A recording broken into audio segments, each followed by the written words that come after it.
donné de cette façon-là, justement, c'est un problème d'abord point de vue économique, parce que c'est connu que ceux qui consomment le plus, ce sont les couches les plus défavorisées.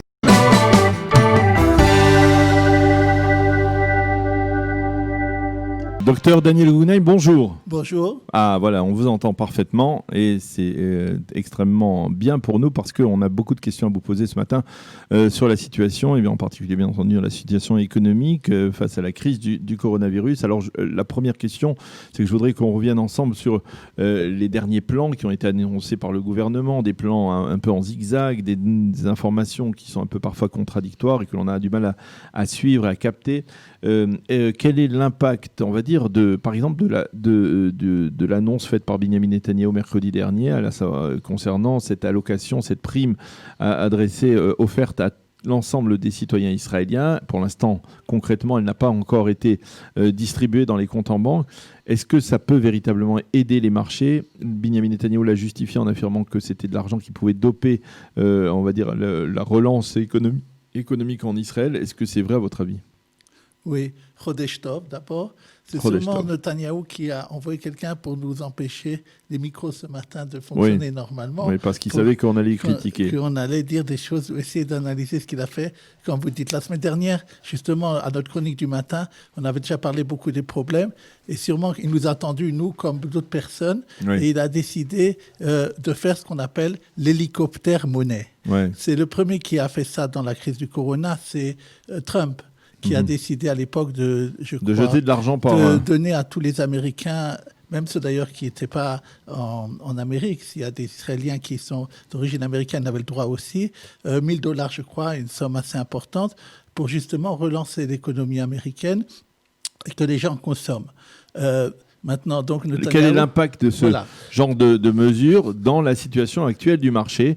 Et est-ce que, bien entendu, est-ce que cela va par exemple encourager des personnes qui ont parlé tout à l'heure des gens qui étaient en détresse sociale ? Est-ce que des gens qui sont en détresse sociale, qui n'ont rien à manger, eh bien, vont tout de suite aller acheter une robe ou alors des loisirs au lieu d'acheter enfin de quoi remplir leur réfrigérateur ? Exactement, posez la bonne question. Parce que lorsqu'on donne, comme il a voulu faire au départ, une somme égale à tout le monde, c'est-à-dire à des gens qui en ont besoin, très besoin, comme vous venez de le dire, et des gens qui n'en ont pas du tout besoin parce qu'ils n'ont pas été touchés par la crise, ou bien, de toute façon, c'est des gens que 500 ou 700 shekels ne leur feraient pas grand-chose. Et donner de cette façon-là, justement, c'est un problème d'abord point de vue économique, parce que c'est connu que ceux qui consomment le plus, ce sont les couches les plus défavorisées, puisque c'est quand on a très peu d'argent, la première chose qu'on fait, c'est s'acheter du manger et des vêtements et des choses de ce genre. Donc si on avait premièrement voulu efficacement, point de vue de l'économie, c'était d'abord donner en priorité à ces couches défavorisées. Et il existe, qu'est-ce qu'il a dit Netanyahou ? Il a dit, moi je veux pas de critères parce que je veux aller rapidement. Oui. Mais c'est vrai, c'est dire ça, c'est vrai. Il voulait contourner la bureaucratie israélienne. Oui, mais d'abord, il y a des critères des couches défavorisées. Il y a des critères des gens qui reçoivent des dispenses pour payer ce qu'on appelle l'arnona. Il y a des gens, c'est-à-dire l'impôt local. Il y a des gens qui sont connus par le bitoire lomi, c'est-à-dire par les assurances sociales, comme étant des gens qui ont le droit de recevoir des kitzbaot, chaque mois de l'argent, parce qu'ils sont en détresse. Donc, c'est connu, les gens qui ont vraiment besoin d'argent. On le savait, et le bitoire lomi connaît ces gens. Maintenant, une autre chose qui a été dit aussi. Il y a, lorsque vous faites de façon uniforme, donner beaucoup d'argent, il y a des gens, et vous voulez le faire par le bitoire lomi, puisque c'était normalement le bitoire lomi qui devait donner cet argent. Il y a énormément de gens, des centaines de milliers de personnes que le bitoire lomi ne connaît pas.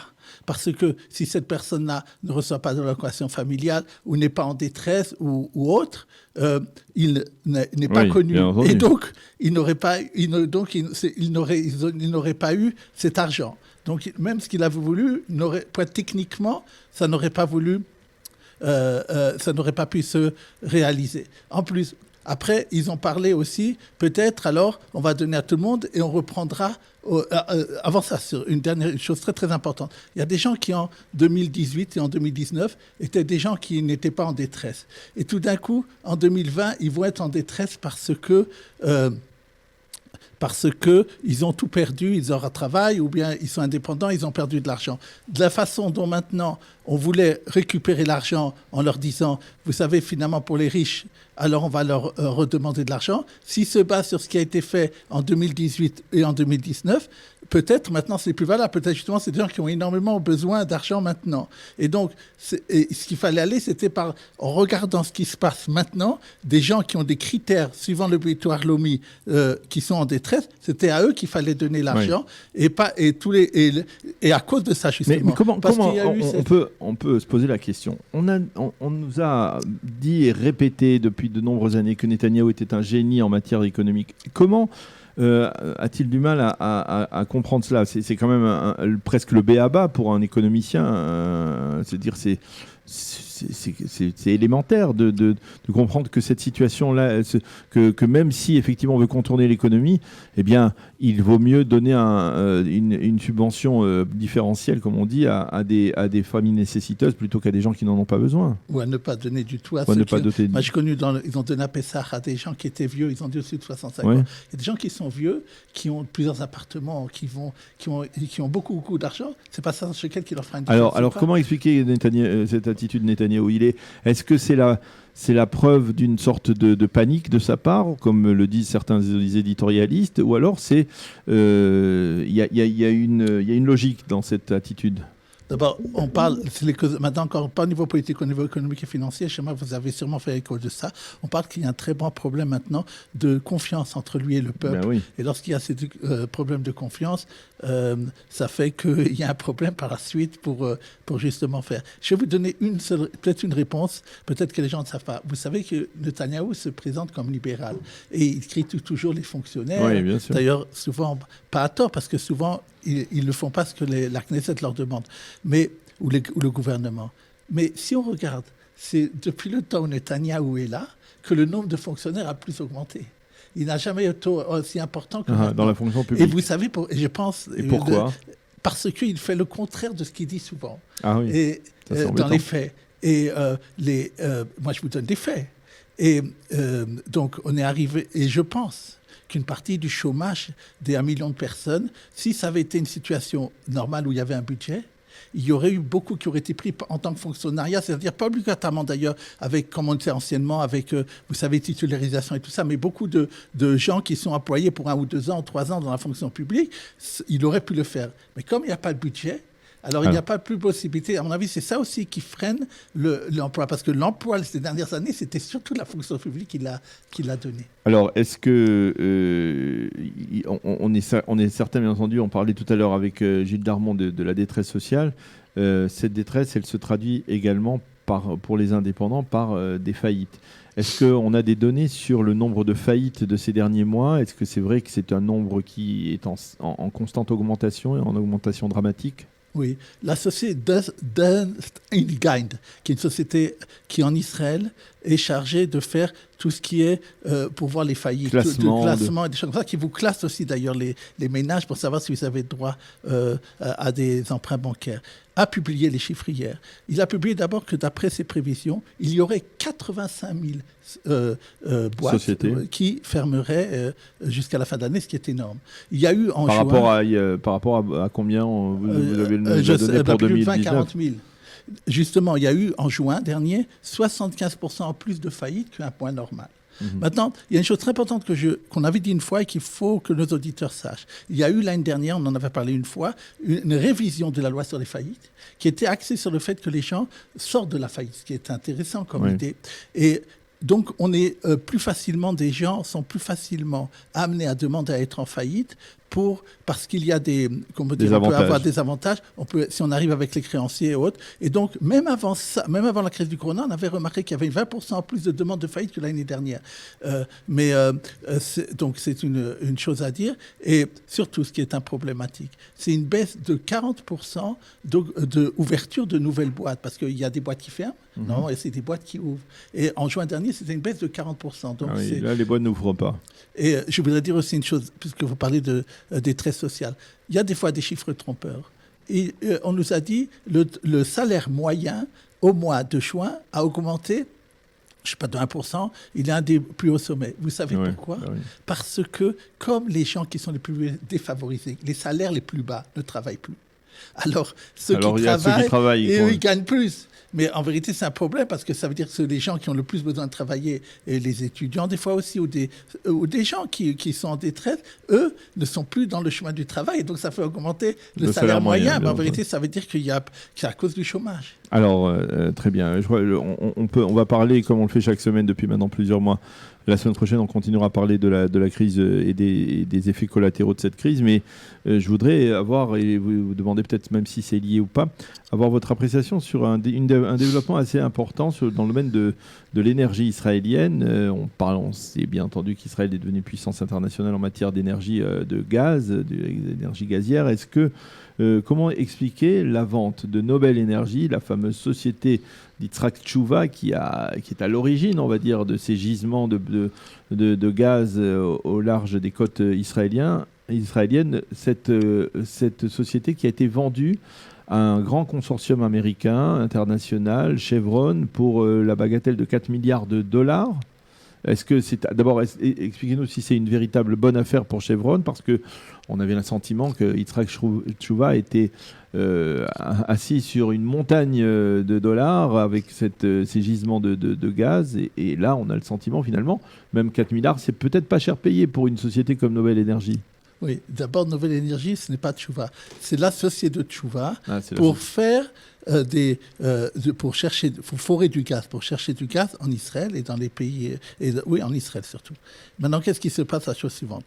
D'ailleurs, ils ont annoncé cette semaine qu'ils vont commencer à faire le gazéoduc qui doit aller depuis Israël jusqu'en Europe avec la Grèce et Chypre. Maintenant, je ne sais pas si nos auditeurs se rappellent, il y a quelques mois, on avait parlé de ça, aux semaines, du fait que le gaz était en perte de vitesse dans le monde. Il y avait trop de gaz. Même des gens étaient prêts à racheter du gaz à moins de dollars. C'est-à-dire, ce n'est pas qu'il valait zéro, il était en prix minus. Donc, le problème, on voit du gaz, on trouve du gaz dans beaucoup de pays. Bon. Et alors, on se demande d'ailleurs quel est l'intérêt de tous ces investissements de ce gazéoduc et aussi de ce qui vient de faire Chevron, puisque si le prix de la denrée va énormément baisser dans les prochaines années, pourquoi a-t-il acheté ?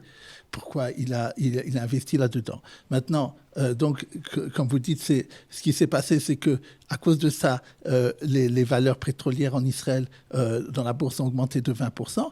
Et moi, je dis, on ne sait pas. Ça veut dire c'est que de la spéculation, puisque, encore une fois, ce n'est pas Chevron qui achète Teshuvah. Mais quand on fixe un montant de 4 milliards de dollars pour une société comme celle-là, ça repose sur quoi? Parce qu'on dit, je lisais également dans les pages économiques des quotidiens qu'on disait que ça allait permettre, il y avait un gain ou un bénéfice, un bénéfice de 40 milliards de shekels pour les prochaines décennies. Non, c'est encore une fois, on espère que si Chevron achète Nobel, il va encourager à faire des forages en Israël encore plus qu'à maintenant. Mais ce n'est pas lié directement à Teshuvah. Il y a aussi, et c'est ça que je veux parler, au niveau des investisseurs, des petits épargnants qui voient ça et qui entendent ça, ils pourraient croire que voilà, Teshuvah c'est terminé. Je voudrais mettre en garde, cette semaine, il y a eu, vous avez sûrement entendu parler de l'histoire de Fishman qui a fait faillite retentissante et les banques qui ont perdu beaucoup d'argent et les épargnants.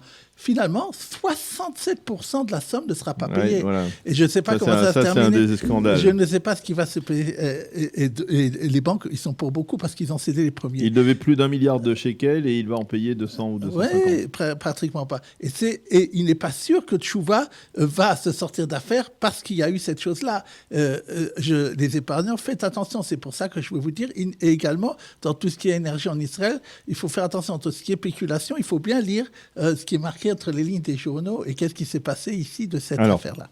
Il nous reste 1 minute pour terminer avec une cotation de l'ensemble de la société israélienne au Gowin à Tel Aviv, qui est une cotation qui a augmenté de 1000% depuis le début de 2020. De quoi il s'agit?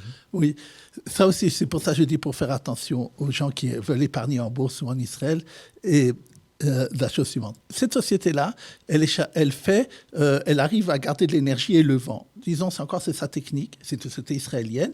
Elle a des clients comme tu vois. Redonnez-nous son nom. Ogwind. Ogwind, voilà. Cette société a vraiment commencé à augmenter en septembre 2019.